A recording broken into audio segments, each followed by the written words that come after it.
Bienvenidos nuevamente a Reflexionando. Esta semana vamos a estar estudiando la segunda parte acerca de cómo los salmos están interconectados con los elementos proféticos. Pero antes de continuar, te invito a que te suscribas a nuestro canal, que le des me gusta y que también compartas este video con otras personas que se puedan beneficiar de esta información. Una de las tendencias más comunes entre aquellos que hacen énfasis en las ideas acerca del fin del tiempo es el alarmismo. Este consiste en insistir en enfatizar el sufrimiento del pueblo de Dios producto de los eventos finales y de las persecuciones perpetuadas por poderes opresores contrarios a Dios y la supuesta necesidad de prepararse huyendo hacia el campo o hacia la montaña o buscando alguna forma de evadir o esconderse de estos poderes diabólicos. Ahora, Jesús describe esta actitud de la siguiente manera. Mateo 24, versículo 4 al 8. Mateo 24, versículos 4 al 8. Respondiendo Jesús les dijo: mirad que nadie os engañe, porque vendrán muchos en mi nombre diciendo, yo soy el Cristo, y a muchos se engañarán.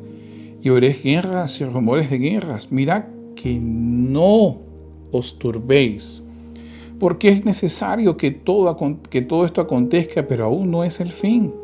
Porque se levantará nación contra nación y reino contra reino, y habrá pestes y hambres y terremotos en diferentes lugares. Y todo esto será principio de dolores. Solamente dos ocasiones en el texto bíblico en las cuales Jesús usa esta misma expresión. No se turben, no se estresen, no se sobreangustien. La primera nosotros la conocemos bien, la grabó el apóstol Juan en su evangelio justo antes de los eventos de la cruz. Jesús les dijo a los discípulos: ¿creéis en Dios? Creed también en mí. Y antes de darle esa expresión le dijo: no se turbe vuestro corazón. La palabra turbéis quiere decir estar angustiado o ansioso en sobremanera por algo. Y le dijo esto a los discípulos en preparación, en anticipación al hecho de que verían a Jesús crucificado, lo verían siendo enterrado, lo verían muerto, pero que no tenían por qué turbarse, porque eso pasaría y eventualmente llegaría el momento de la resurrección. La segunda ocasión es justamente en este discurso que Dios da en las afueras del templo, luego de que ellos se maravillaron acerca de los edificios del templo, y Jesús dice algo terrible: no quedará piedra sobre piedra del templo de Jerusalén. Los discípulos esperaron un rato y luego, posiblemente en la tarde, cuando ya estaban en el monte de los olivos, le preguntaron: ¿cuándo será el fin de esto? ¿Cuándo ocurrirán estas cosas? ¿Cuál señal habrá de tu venida?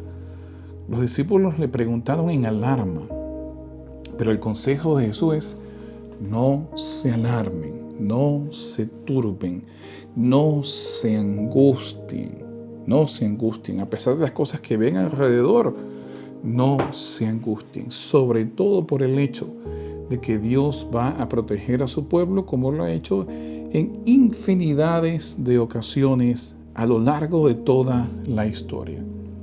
La misma idea de protección nosotros la encontramos descrita en varios salmos. Por ejemplo, el Salmo 46 lee de la siguiente manera: Dios es nuestro amparo y fortaleza, nuestro pronto auxilio en las tribulaciones.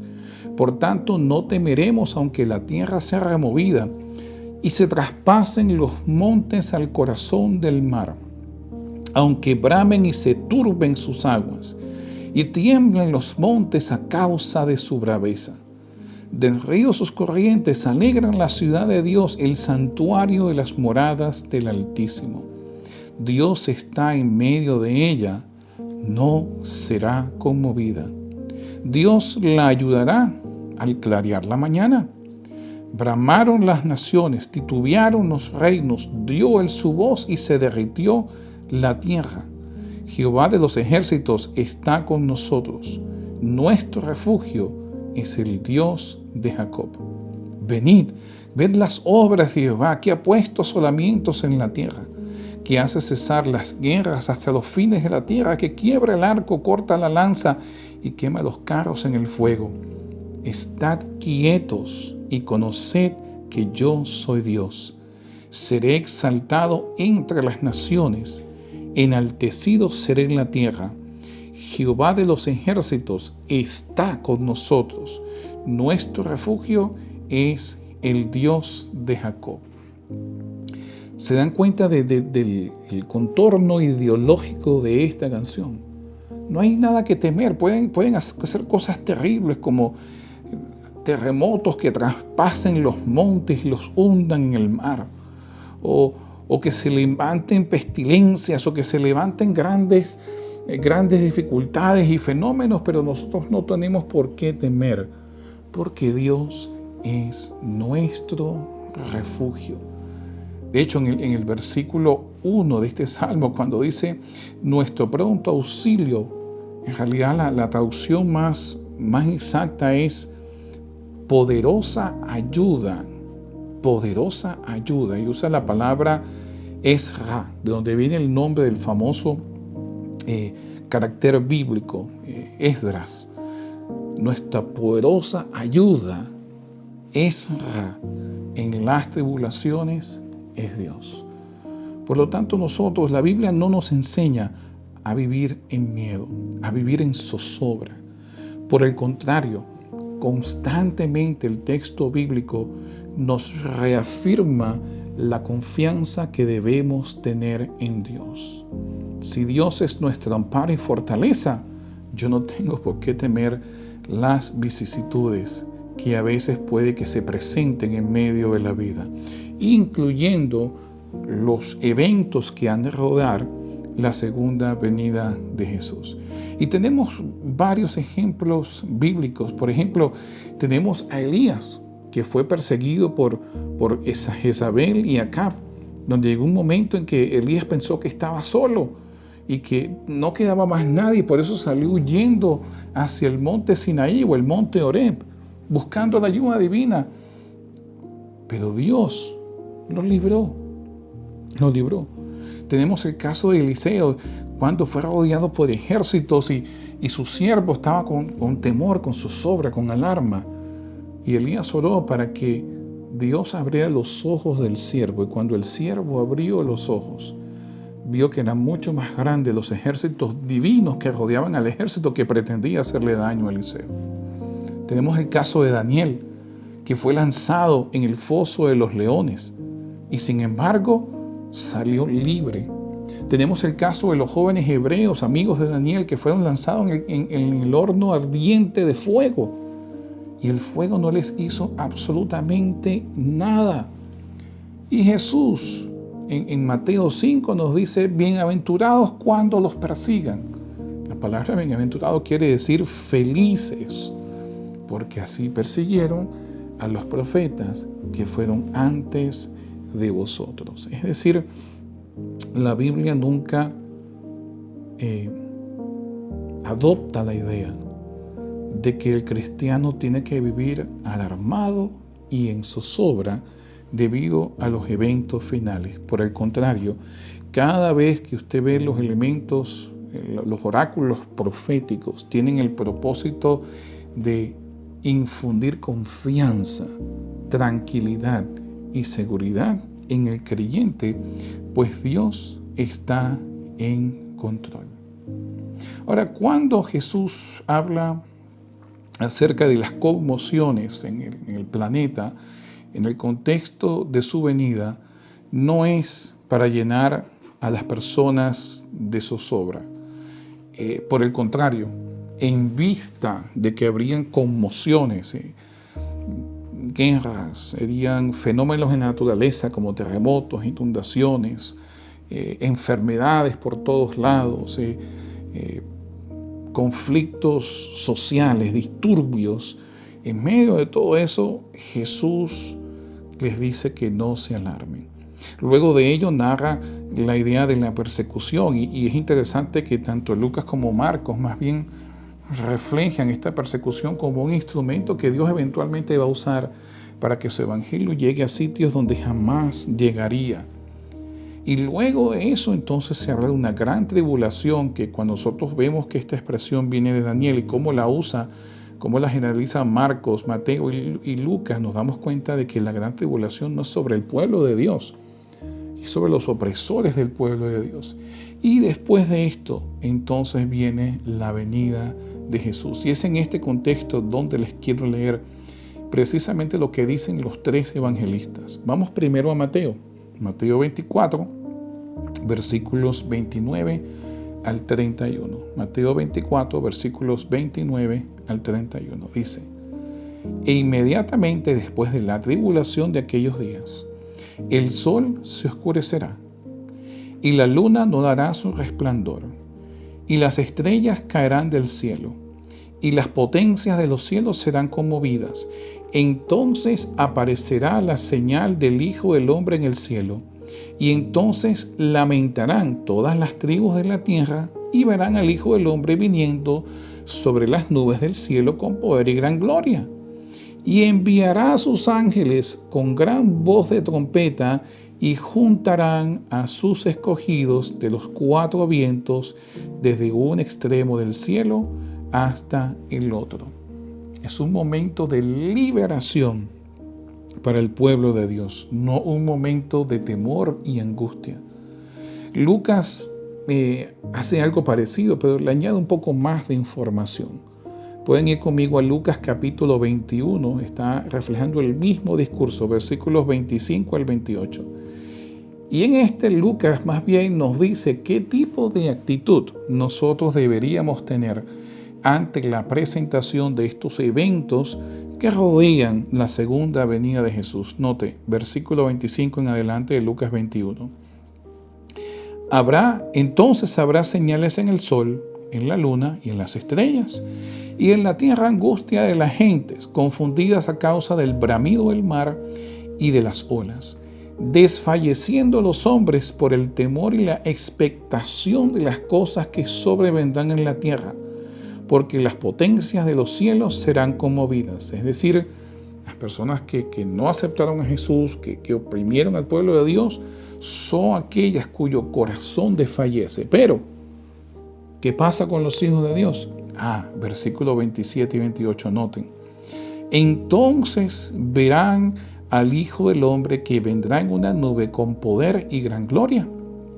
Cuando estas cosas comiencen a suceder, las cosas que había dicho anteriormente, erguíos y levantad vuestra cabeza, porque vuestra redención está cerca.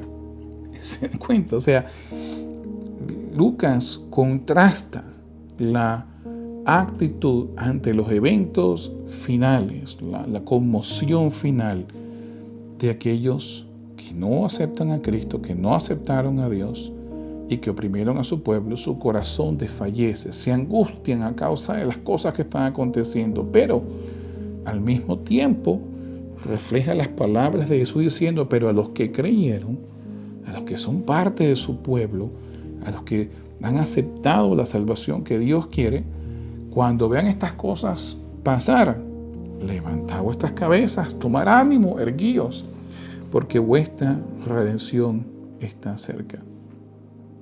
No es una idea exclusiva de Jesús. Nosotros también la encontramos en el Antiguo Testamento, no solo en los Salmos, sino también en otros oráculos proféticos, tanto en Isaías como en Jeremías y en Apocalipsis. De hecho, se habla de un cielo nuevo y una tierra nueva, es decir, una nueva creación que Dios va a hacer. Noten lo que dice por lo menos Jeremías capítulo 4, versículos 23 al 27. ¿Okay? Esta es la parte del juicio de Dios. Noten lo que dice Jeremías. Comenzamos en el versículo 23. Miré a la tierra, y aquí que estaba asolada y vacía, y a los cielos, y no había en ellos luz. Miré a los montes, y aquí que temblaban, y todos los collados fueron destruidos. Miré, y no había hombre, y todas las aves del cielo se habían ido. Miré, y aquí el campo fértil era un desierto, y todas las ciudades eran asoladas delante de Jehová, delante del ardor de su ira. porque así dijo Jehová, toda la tierra será asolada, pero no la destruiré del todo. Por lo tanto, este juicio que emite Jeremías es dirigido nuevamente no hacia los hijos de Dios, sino hacia aquellos que se opusieron a Dios, que practicaron la justicia, que sencillamente rechazaron por completo el plan de salvación que Dios tenía para con ellos. Ahora, la otra parte nosotros la leemos en Isaías 65.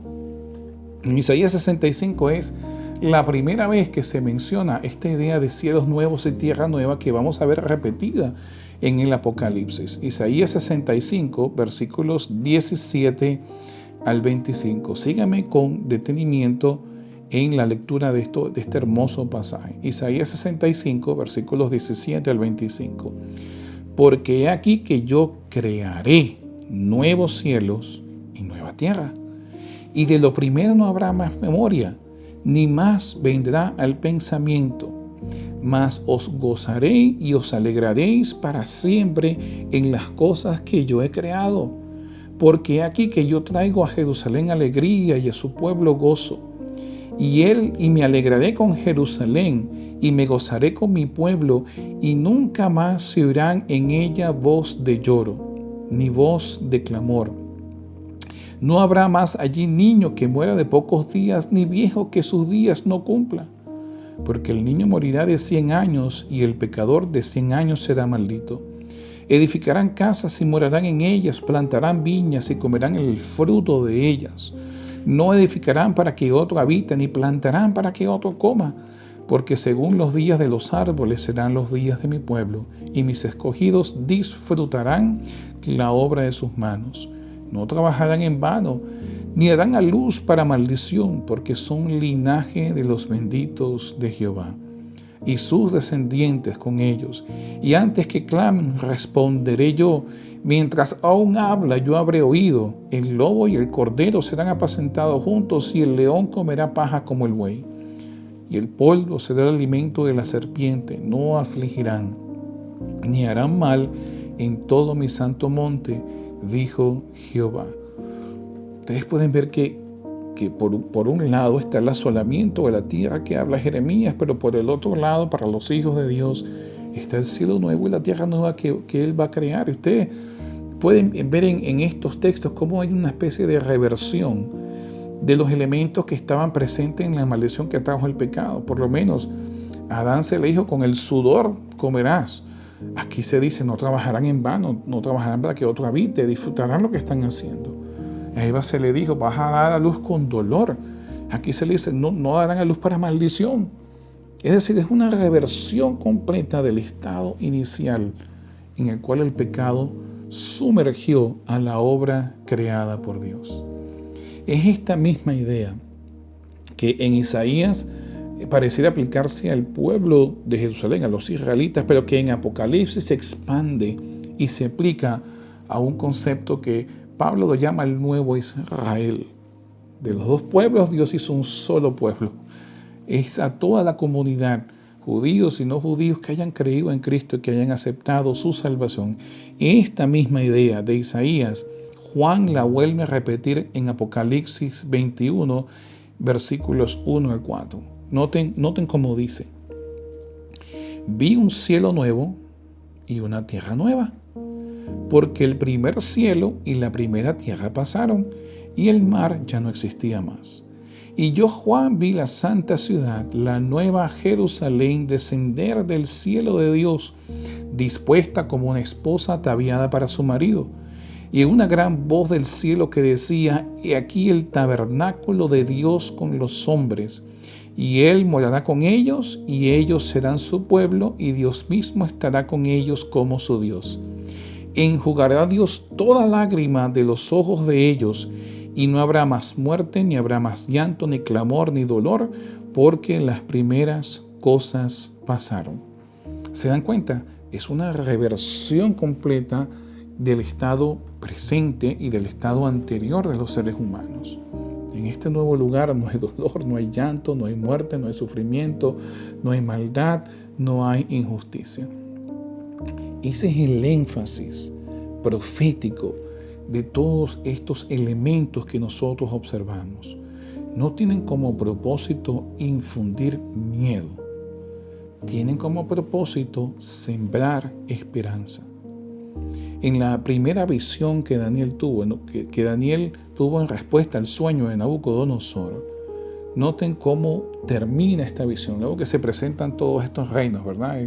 El oro representando esta estatua con diferentes metales, el oro representando a Babilonia, la plata representando a Medo-Persia, el bronce representando a Grecia, el hierro representando a Roma y los pies con arcilla representando el resto de los reinos hasta que Jesús venga. Noten cómo culmina esta profecía en Daniel capítulo 2, versículo 44. Este es el propósito principal de esta profecía. Noten, versículo 44, Daniel 2. Y en los días de estos reyes, el Dios del cielo levantará un reino que no será jamás destruido, ni será reino dejado a otro pueblo. Desmenuzará y consumirá a todos los reinos, pero Él permanecerá para siempre. Dios establece un reino que jamás va a cambiar, que jamás va a ser movido. Lo mismo nosotros lo tenemos en Daniel capítulo 7, versículos 18 y el versículo 27. Vamos a leer primero el versículo 18. Noten lo que dice. Después recibirán el reino los santos del Altísimo y poseerán el reino hasta el siglo eternamente y para siempre. Después que en Daniel 7 se presentan todas estas bestias, el leopardo con varias cabezas, el león con alas, el oso con las costillas en la boca, y después la bestia indescriptible, y luego el cuerno pequeño. Después de todo eso, Dios otorga la victoria final y el reino a los santos del Altísimo. Si nosotros luego vamos un poco más abajo, el versículo 27, luego de la explicación que Daniel pide al ángel y que el ángel se la da, en el versículo 27 de Daniel 7 leemos nosotros lo siguiente. Y que el reino y el dominio y la majestad de los reinos debajo de todo el cielo sea dado al pueblo de los santos del Altísimo, cuyo reino es eterno, y todos los dominios le servirán y obedecerán. La victoria que anuncian los elementos proféticos, los oráculos proféticos, no solo es la victoria de Dios, también es la victoria de su pueblo. Pasan de ser oprimidos a ser los jueces. Pasan de ser los angustiados a ser los victoriosos. La profecía nos llena de esperanza. Y hay un salmo en particular que resalta lo absoluto de esta victoria, sobre todo en la imagen de Cristo. Noten, el Salmo 47. Vayan conmigo al Salmo 47, versículos 1 al 4. Salmo 47, noten. Pueblos todos, batid las manos, aclamad a Dios con voz de júbilo, porque Jehová el Altísimo es temible, Rey grande sobre la tierra. Él someterá a los pueblos debajo de nosotros y a las naciones debajo de nuestros pies. Él nos elegirá nuestras heredades, la hermosura de Jacob, al cual amó. Pero, ¿por qué razón usa esta imagen acerca de debajo de los pies? Ya nosotros habíamos leído en el Salmo 110, como que luego se cita en la carta a los Hebreos, ¿verdad? Cuando dice que pondré a tus enemigos, dijo el Señor a mi Señor, siéntate a mi diestra hasta que ponga a tus enemigos por debajo de tus pies. Y el autor de la carta de Hebreos vuelve a citar este salmo. Pero, ¿qué significa esto de estar debajo de los pies? Es una imagen muy común en la iconografía o las representaciones gráficas en el antiguo cercano oriente, incluyendo la nación de Egipto.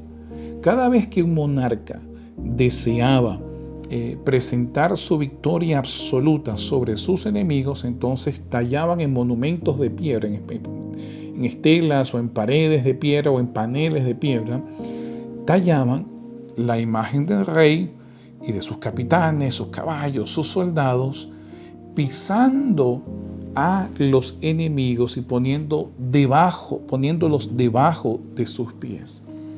Todo el objetivo de esta representación era demostrar lo absoluto, contundente e irrevocable de la victoria de este monarca. De hecho, hay uno de estos monumentos que es muy famoso, llamado el Obelisco Negro, por un monarca asirio llamado Shalmaneser el III. Y es muy famoso no solo porque él en esta piedra de basalto negra larga donde registra sus conquistas, sino que él va registrando sus conquistas y entonces van tallando la imagen del rey conquistado. Y en uno de estos registros, pone a un rey semita de la tierra del Levante, inclinando, besando los pies de Shalmaneser, el monarca asirio. Y abajo en el registro se pone Jehu, rey de Israel. Por lo tanto, tenemos una especie de fotografía de Jehu a lo antiguo, en un pedazo de piedra, en un monumento de piedra, pero que refleja la idea de poner a tus enemigos debajo de los pies. La imagen es la victoria absoluta, no solo sobre los enemigos del pueblo de Dios, no solo sobre la maldad, el pecado, Satanás y todo lo que conlleva la existencia del mal en el mundo y en el preámbulo del ser humano, sino que, como bien dice Pablo, esto incluye inclusive la derrota del último enemigo del ser humano, que es la muerte.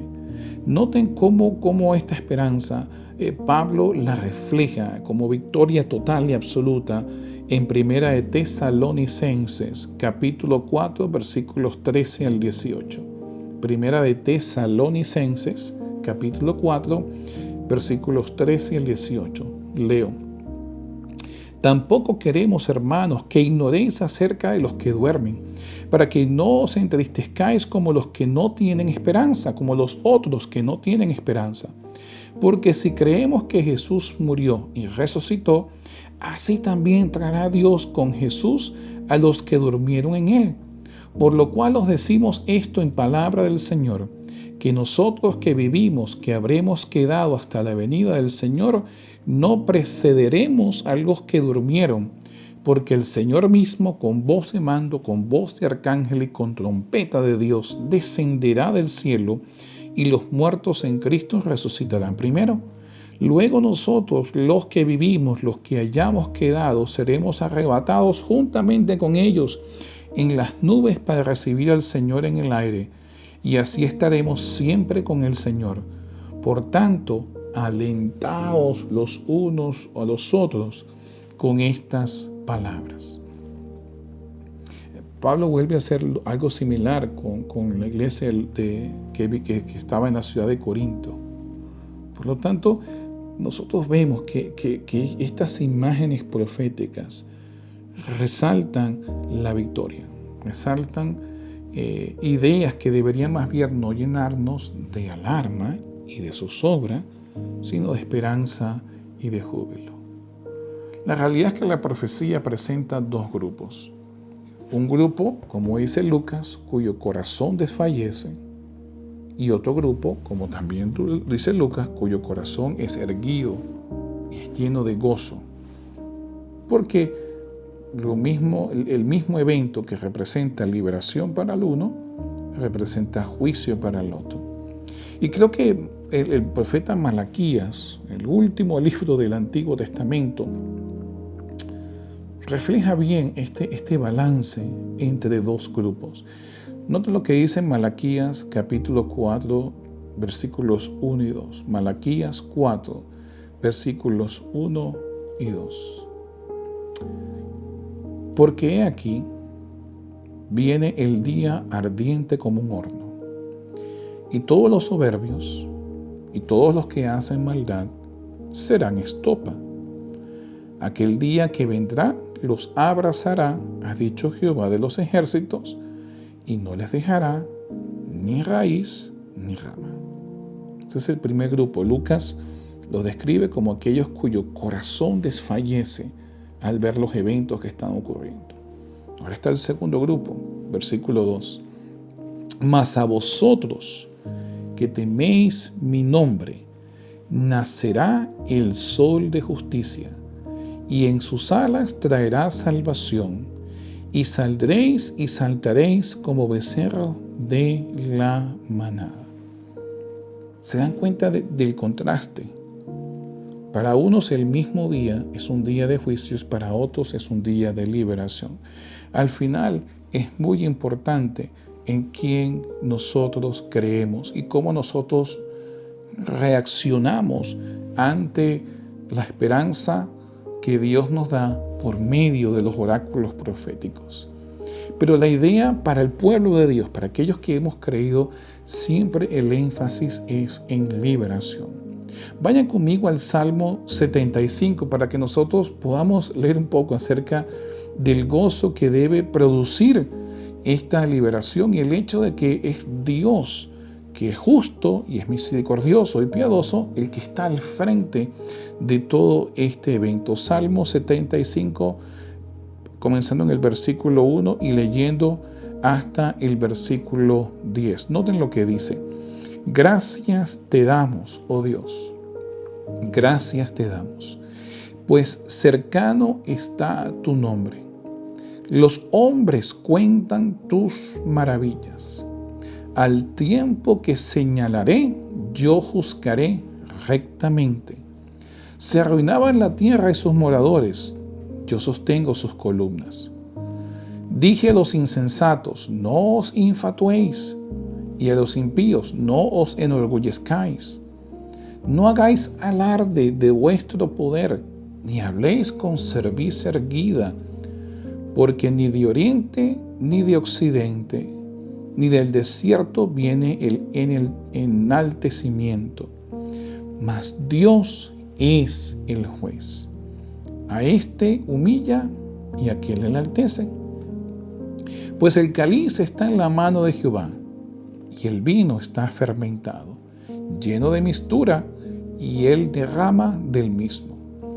Hasta el fondo lo apurarán, y lo beberán todos los impíos de la tierra.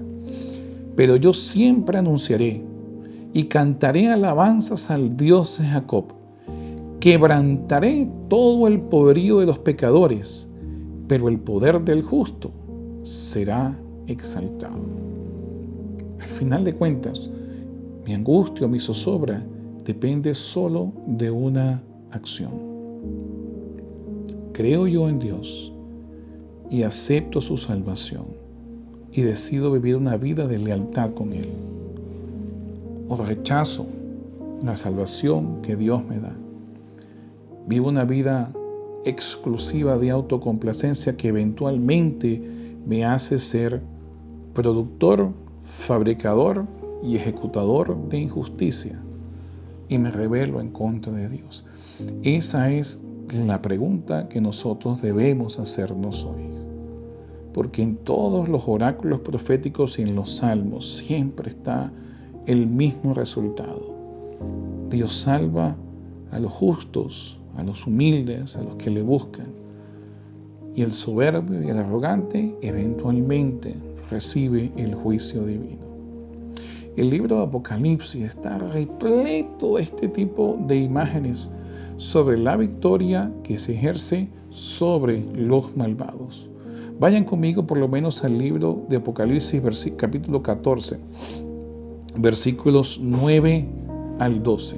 Apocalipsis 14, versículos 9 al 12. Y dice: y el tercer ángel lo siguió diciendo a gran voz: si alguno adora a la bestia y a su imagen, y recibe la marca en su frente o en su mano, él también beberá el vino de la ira de Dios, que ha sido vaciado puro en el cáliz de su ira, y será atormentado con fuego y azufre delante de los santos ángeles y del Cordero.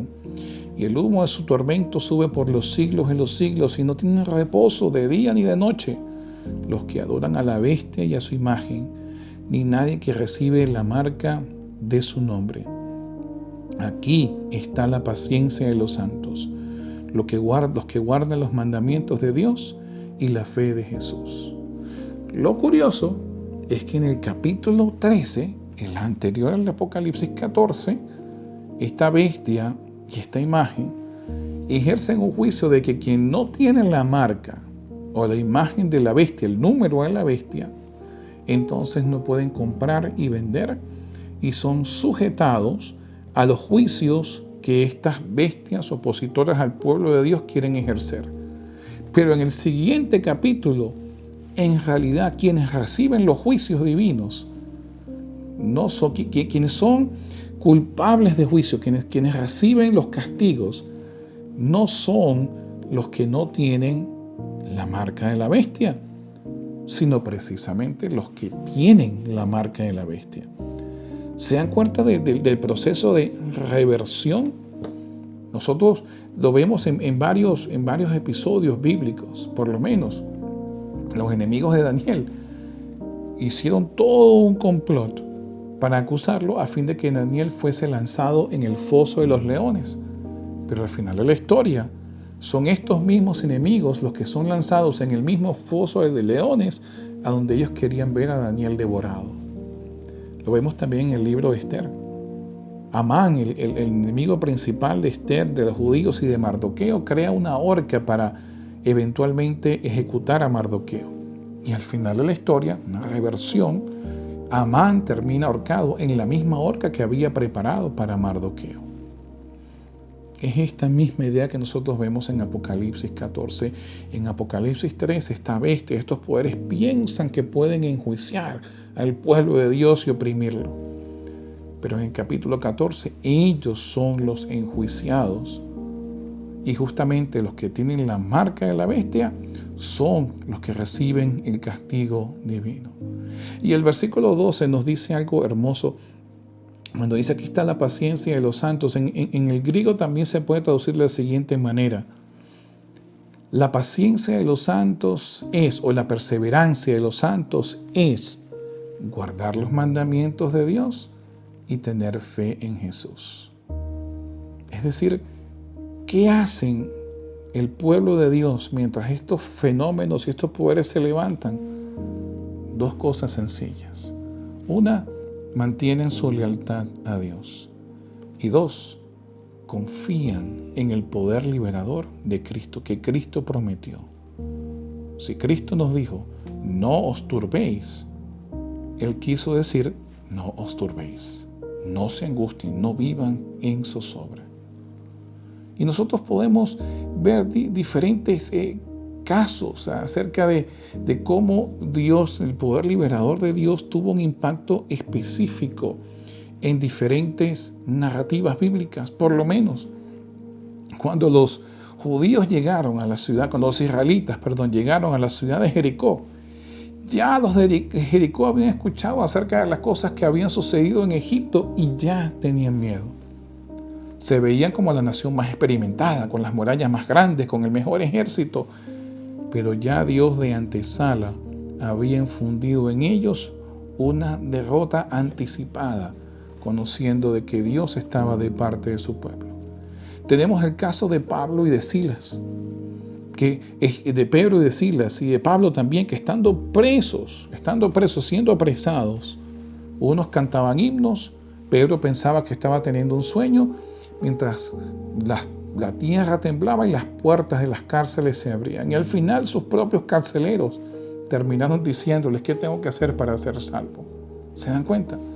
Tenemos el caso de Eliseo que mencionamos hace rato, donde se vio rodeado de los ejércitos enemigos y su siervo en angustia, en zozobra, le estaba diciendo a Eliseo, ¿qué hacemos? Y Eliseo oró para que los ojos del siervo pudiesen ver lo que ya él veía. Era que estaba rodeado de los ejércitos divinos. Dios promete librarnos, sostenernos y acompañarnos. Por eso el Salmo 23 nos recuerda que aunque ande en el valle de sombra de muerte, no temeré mal alguno. ¿Por qué? Porque tú estás conmigo. El Salmo 67 también refleja esta verdad hermosa. Noten lo que dice el Salmo 67, versículos 1 al 7. Salmo 67, versículos 1 al 7. Noten. Dios tenga misericordia de nosotros y nos bendiga. Haga resplandecer su rostro sobre nosotros, para que sea conocido en la tierra tu camino, en todas las naciones tu salvación. Te alaben los pueblos, oh Dios, todos los pueblos te alaben y alégrense y gócense las naciones, porque juzgarás los pueblos con equidad y los pastorearás las naciones en la tierra. Te alaben los pueblos, oh Dios, todos los pueblos te alaben. La tierra dará su fruto, nos bendecirá Dios, el Dios nuestro. Bendíganos Dios y témanlo todos los términos de la tierra. Dios nunca quiso infundir miedo. Por el contrario, siempre quiso infundir esperanza. Cada salmo, cada oráculo profético, cada discurso de Jesús están llenos de la misma idea. La idea de que no tenemos que vivir en temor. Por el contrario, tenemos que tener la completa confianza de que Dios está de nuestro lado, y si Él está contra nosotros, con nosotros, ¿quién contra nosotros? Es esa confianza la que motivó a Jesús a decirle a los discípulos en Juan 14, 1 al 4, lo siguiente: no se turbe vuestro corazón, creéis en Dios, creed también en mí. En la casa de mi Padre muchas moradas hay. Si así no fuera, yo os lo hubiera dicho. Voy pues a preparar lugar para vosotros, y si me fuere y os preparar lugar, vendré otra vez y os tomaré a mí mismo, para que donde yo estoy, vosotros también estéis. Y sabéis a dónde voy, y sabéis el camino. No se angustie, no se alarme, no se turbe vuestro corazón. Aún a los discípulos, en víspera de los eventos del Calvario, Jesús les motivó a recordar quién en realidad está detrás de toda la historia y quién tiene la última palabra.